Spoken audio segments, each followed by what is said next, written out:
maintenant de moi-même. Je dois à vivre par moi-même. Alors, donne-moi la part de l'héritage qui doit me revenir.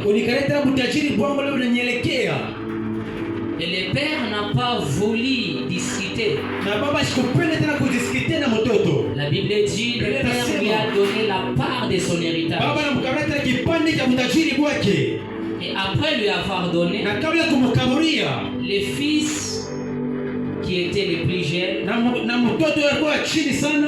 pris son héritage.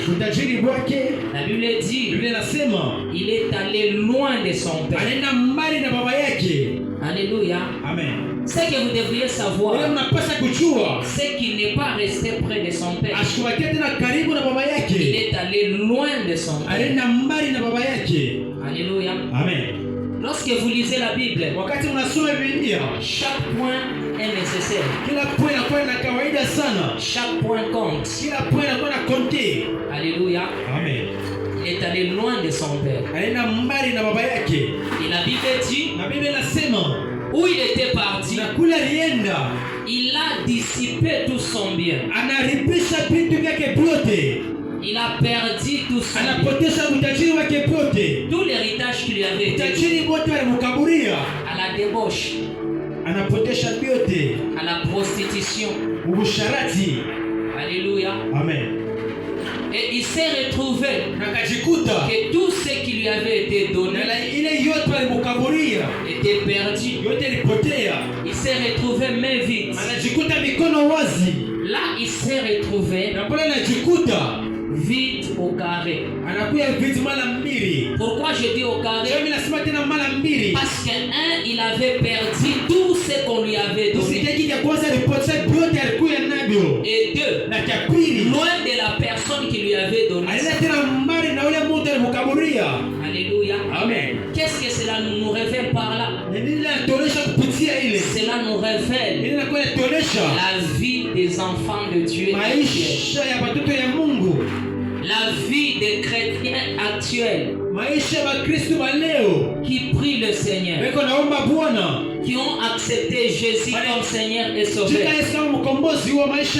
qui ont été baptisés et qui ont crié et accepté Jésus comme Seigneur et Sauveur. Jésus les a bénis.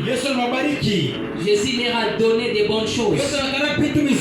Mais après ça, ils se sont éloignés.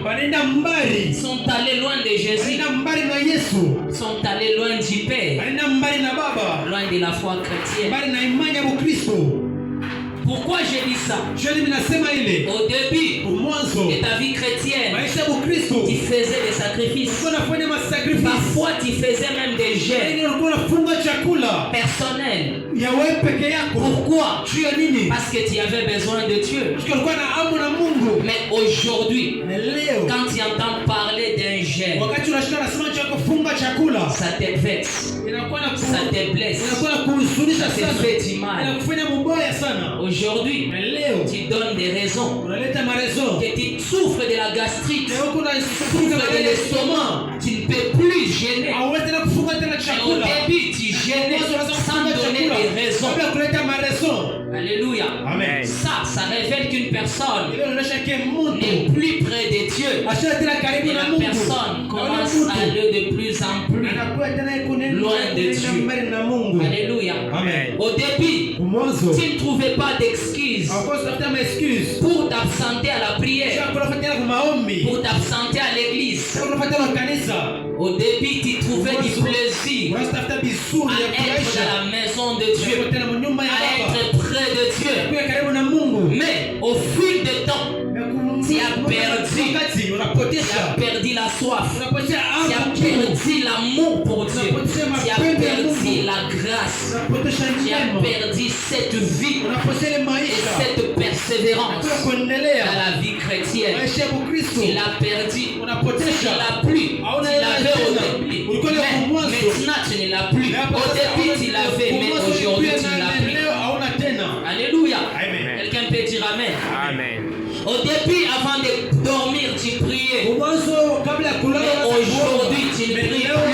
avant de dormir. Et cela est en train de te révéler que tu n'es plus la même personne. Et dit, tu n'es plus la même personne. Aujourd'hui, le mot chrétien